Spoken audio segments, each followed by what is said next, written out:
सिर में गोली मार दी। इसके बाद वहां उनकी पत्नी ऐशन्या बेहोश हो गई। दोनों की फरवरी में ही शादी हुई थी। आज सबको हरा दूंगा, कानपुर के शुभम का आखिरी वीडियो।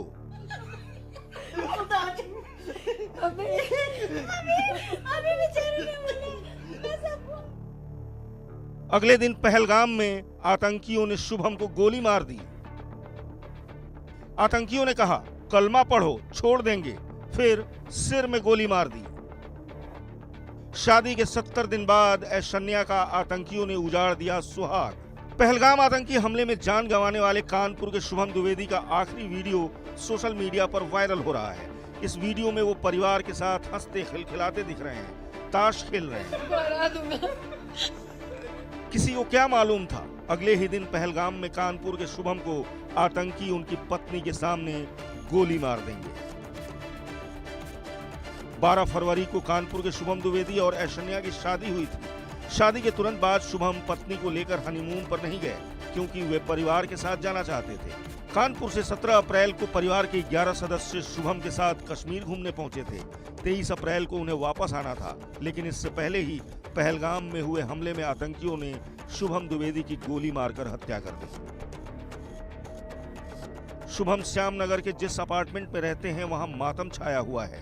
नाते रिश्तेदार पहुंच रहे हैं। शोक संवेदना व्यक्त करने वालों का तांता लग रहा है। हर कोई स्तब्ध है, दुखी है, गुस्से में है। आतंकवादियों ने जब शुभम को मारा तो उसकी पत्नी ने कहा मुझे भी मार दो। इस पर आतंकियों ने इनकार करते हुए कहा कि हम तुमको मारेंगे नहीं, तुमको जिंदा छोड़ रहे हैं। जाकर अपनी सरकार को बताओ कि हमने क्या किया है। भाई ने कहा कि शुभम और भाभी मैगी खा रहे थे, तभी अचानक वर्दी में 2 लोग उनके पास आए और पूछा क्या तुम मुसलमान हो? अगर हो तो कलमा पढ़कर सुनाओ। जब जवाब सही नहीं मिला तो उनकी हत्या कर दी गई। उन्हें गोली लगते ही बगल में बैठी भाभी उनके खून के छींटे से लाल हो गई। अपने आप बोले ना मुझे। क्या बोलते भेलपुरी खाई थी, मेरा हाँ, पति साइड में था, ठीक है। एक इंसान आया उसने उसको गोली मार दी। यहाँ पे उसने बोला कि शायद मुस्लिम नहीं है, उसने उसको गोली मार दी। शुभम के घर वालों की मांग है कि आतंकवादियों ने जिस तरह उनके बेटे को मारा है, मोदी सरकार को उसी तरह उनसे बदला लेना चाहिए। अरे बेटा शादी के हाल तो सभी का माहौल बहुत अच्छा लगा, लेकिन आवाज़ कैसा लग रहा है? क्या करें? अब सरकार से हम कौन सी मांग करें? हमको न धन चाहिए न दौलत चाहिए, क्योंकि हमारे तो उस लड़के के एक ही लड़का था है। अब हमको कुछ नहीं चाहिए। अगर सरकार इतनी व्यवस्था करता तो आज ये हाल क्यों होता है? सरकार को व्यवस्था करना चाहिए कि यहाँ इंडिया का आदमी घूमने आता है तो उसका घर से उसको वहाँ मलेटी सटी कुछ लगवाना चाहिए। अब सरकार से मांग क्या करें? हमारी डेड बॉडी दे, और नहीं तो हमारा बच्चा दे खड़ा करके। आवे मोदी हमारे सामने। हमारी तो एक लड़के की बिल्कुल उसकी विनाश हो गई। कानपुर प्रशासन भी शुभम के परिवार से मिलने, उनका ढांढस बंधाने पहुंचा। हर संभव मदद का भरोसा दिया। कल शाम को उनके पिताजी का ही फ़ोन आया मेरे लैंडलाइन फ़ोन पे। सीधे उन्होंने बताया कि मैं संजय द्विवेदी हूँ और मेरे ऐसा है, तो तब एकदम से मैं भी परेशान हुआ। तो उसके क्रम में फिर उनके परिवार के और लोगों से बातचीत हुई, और फिर वहाँ प्रशासन से भी, और जो हमारे रेजिडेंट कमिश्नर रहते हैं दिल्ली में उनसे टाई अप किया ऑफिस से, और उसके अलावा फिर कश्मीर के अधिकारियों से बात की गई।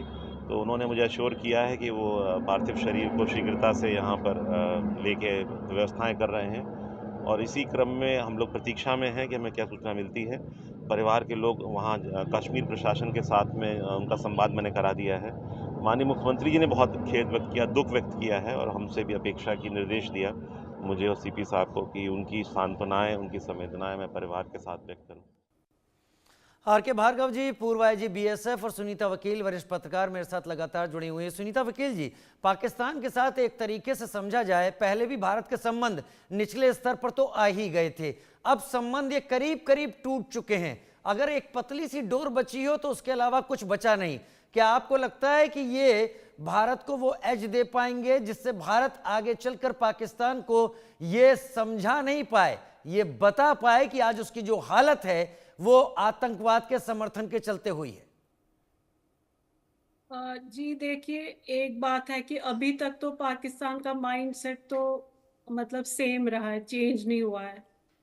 तो अब जब तक ये स्ट्रॉन्ग मैसेज नहीं जाएगा पाकिस्तान आर्मी एंड आईएसआई को कि India is capable of strong action, तो वो तो ऐसे ही करते रहेंगे। ये तो अटैक तो रुकने वाले नहीं है।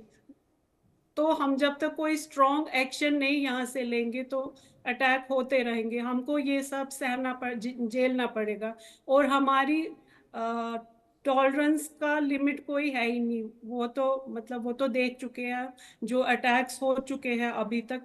तो हम ऐसे ही सोच रहे हैं शायद अब चेंज हो जाए पाकिस्तान का माइंडसेट, लेकिन उनका जो माइंडसेट है उसका यही है कि इंडिया को किसी तरह with covert and overt war India को खत्म कर, इंडिया की इकोनॉमी और जो इनफैक्ट ये अटैक जो कश्मीर पे हुआ है ये भी बोलती रहे आप, बोलती रहे। हाँ, ये जो अटैक हुआ कश्मीर पे ये भी उसी वजह से हुआ है कि क्योंकि कश्मीर की इकोनॉमी अब आने लगी थी ऊपर, थोड़ा टूरिस्ट आने लगे थे, लोग भी खुश थे।